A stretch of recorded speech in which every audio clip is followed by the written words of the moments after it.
Hi all, today we're going to be looking at this 7-gallon Ikea VÄRLDENS backpack. I've had this bag for over 3 months now, and I decided to make this video because when I was trying to decide whether or not to give this bag a shot, there weren't that many helpful reviews or content out there about this specific backpack. There were a few reviews on its cousin bags and backpacks, but not this very specific one. And 3 months later, there's still no reviews about it. So yes, this is an attempt at that. I hope it is useful. I had a few criterias when I was looking for a new backpack. I wanted one that could turn into a tote. It could go from a tote to a backpack, and nothing that was too expensive. So yes, that convertibility and price, and based on those 2 points, I was able to narrow it down to 3 bags: the North Face bag, the Patagonia bag, and this Ikea backpack. Let me just have it focus back here. There we go. Yeah, and the first reason why I kept this bag was actually its comfy straps right here. When I tried out the North Face one, there were plastic buckles here, because with the North Face one, it was actually really cool how the backpack and the tote used the same strap, and there were buckles here that was maneuvering and helping it convert from one to the other. But the buckles it would really dig into my shoulders when I put it on as a backpack. But this one, there aren't any plastic buckles. You just unclip right here and tuck them in if you don't want to use them. But yes, they are comfy. The Patagonia one I did not get to try out, but they didn't seem as thick and comfy. So I can't say for sure, but I can say that these Ikea straps, they are comfy for me. And the second reason why I kept the bag are actually the side pockets. Let's turn it around here. So you have, this is the umbrella pocket, I believe, but I just put my water bottle in here. This is the water bottle pocket, but I put my coffee tumbler here. We also have, I really like these 2 pockets. They're about passport sized, a little bigger than passport sized, but yeah, you can put whatever you need: sunscreen, painkillers, lip gloss, whatever. I usually do stuff like sunscreen here, and then keys here. And then this is pretty spacious here, mainly for flat things though.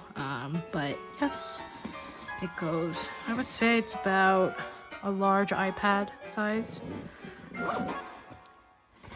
Really useful to have. The third reason why I decided to keep this bag is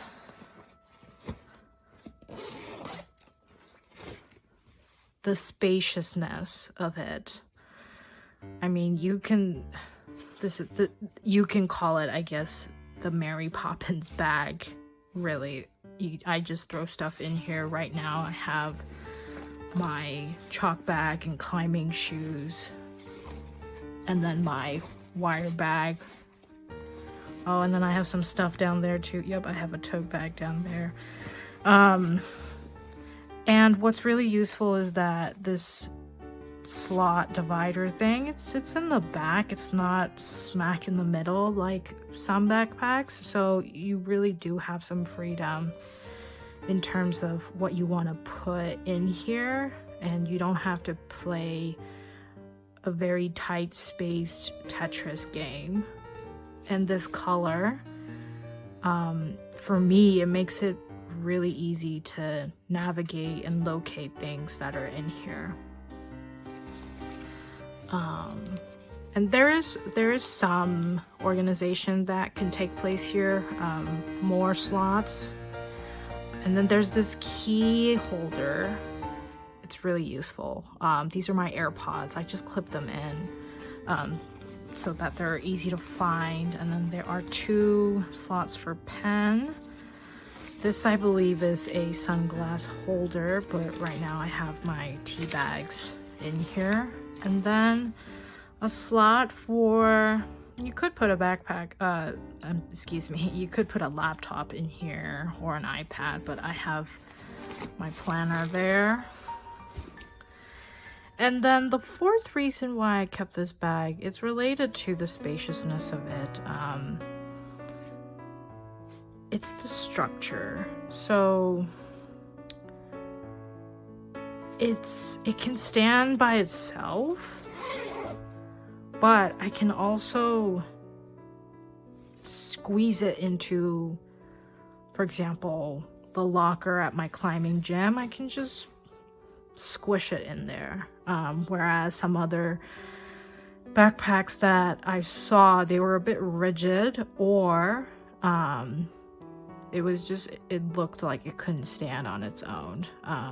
So this, I guess, this fine balance of flexibility and rigidity worked well for me.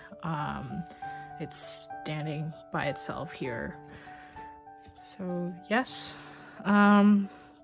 Oh yes, the 5th reason why I kept this bag is this laptop compartment that's in the back. The North Face bag did have a laptop slot, but the Patagonia one, it had a slot that could be a laptop compartment, but it wasn't computer specific. So it didn't seem like it had protection for the laptop.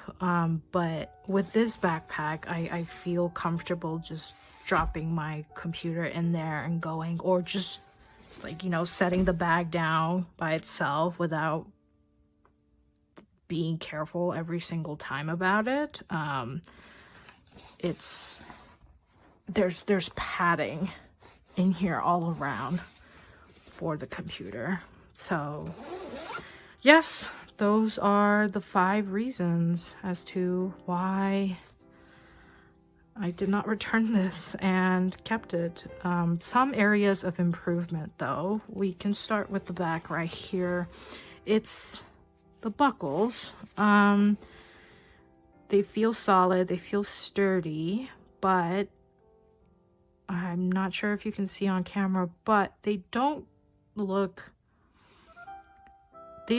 like they are not cheap. They could have done the coloring of the metal buckle a little bit better so that it doesn't look cheap. Like I said, it feels sturdy, it feels solid, it can get the job done, but it's just, it doesn't look the greatest.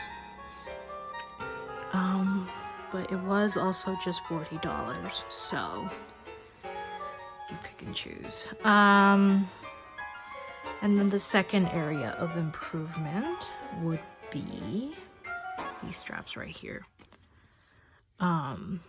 They're not padded, so when it's in tote mode and your bag is slightly heavier, it can dig into your shoulders. So I will only use this as a tote when I don't have a heavier load in this bag.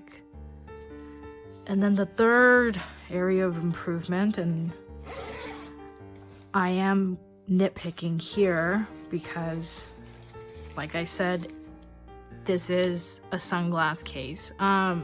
Before I put tea bags in here, I actually put my laptop charger, and the weight of the charger would actually pull down on the zipper and make it a little hard to close the backpack.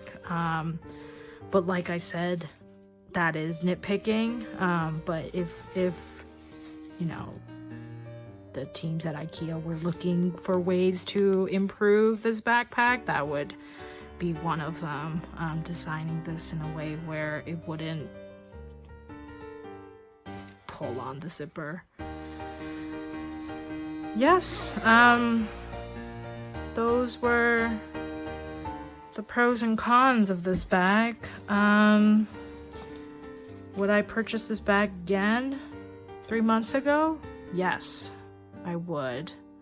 I just hope that, given its price of $40, I hope it lasts me for another 9 months or more.